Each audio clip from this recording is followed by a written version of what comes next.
शिव विधानसभा, जहां पर नाम लेते हैं तो रविंद्र सिंह भाटी की याद आ जाती है क्योंकि इस समय वो वहां के विधायक हैं।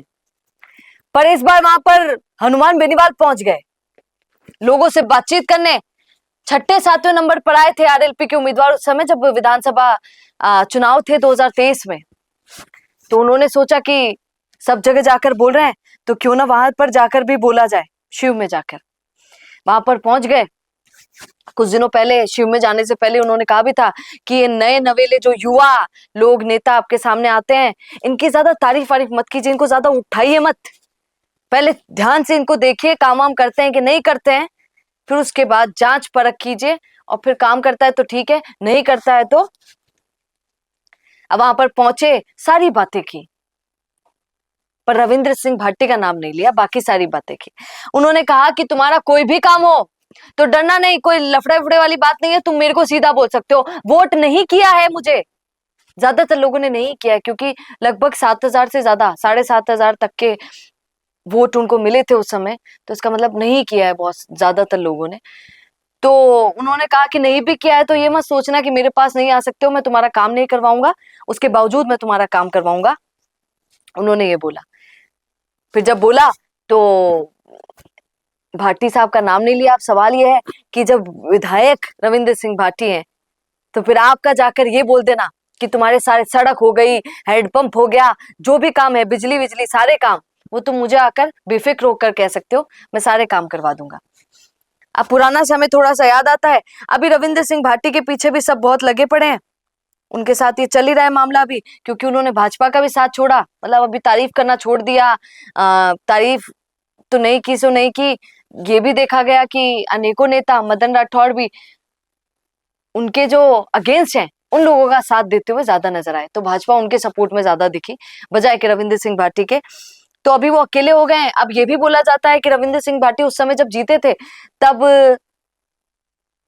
निर्दलीय उनके पास आ गया था, अमीन खान अलग हो गए थे, मतलब अमीन खान खड़े हो गए थे, भाजपा से कोई और खड़ा हो गया, तो वोट बहुत बट गए थे उस समय, तो उसका थोड़ा सा फायदा रविंद्र सिंह भाटी को हो गया था।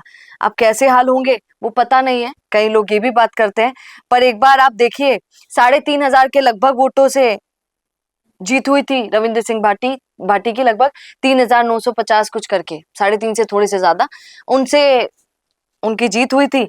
और अगर आरएलपी की बात की जाए तो राष्ट्रीय लोकतांत्रिक पार्टी से जलम सिंह खड़े हुए थे जिनको सिर्फ 7,500 वोट मिले थे, और यहाँ पर निर्दलीय 2 जने उस समय खड़े हुए थे, आपको याद होगा, रविंद्र सिंह भाटी जो लगभग 80,000 वोट लेकर गए थे, और जो बाकी फतेह खान थे जो भी निर्दलीय खड़े हुए थे, जिन्होंने कांटे की टक्कर उनको दी थी उस समय में, वो 75,000 कुछ वोट लेकर गए थे।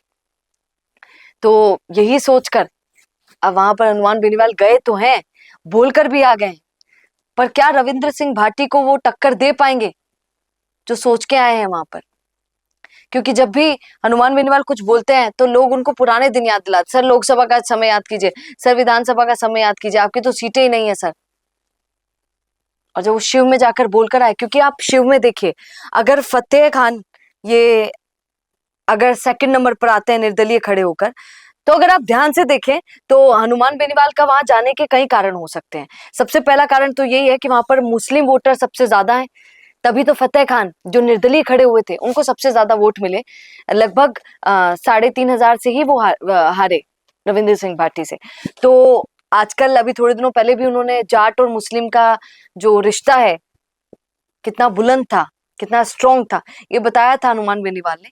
तो वहां पर जाकर शिव में जाने का मेन कारण ये भी उनका रहा कि मुस्लिम वोटर्स खींचकर मेरी तरफ चलकर आ जाएं और फायदा उनको हो जाए। खैर, आपका इस पर क्या कहना है? रविंद्र सिंह भाटी पर क्या कहेंगे? क्या अब उनको टक्कर देने वाले अनेकों लोग खड़े हो गए? क्या इस पर कहेंगे? कमेंट जरूर कीजिएगा। नमस्कार।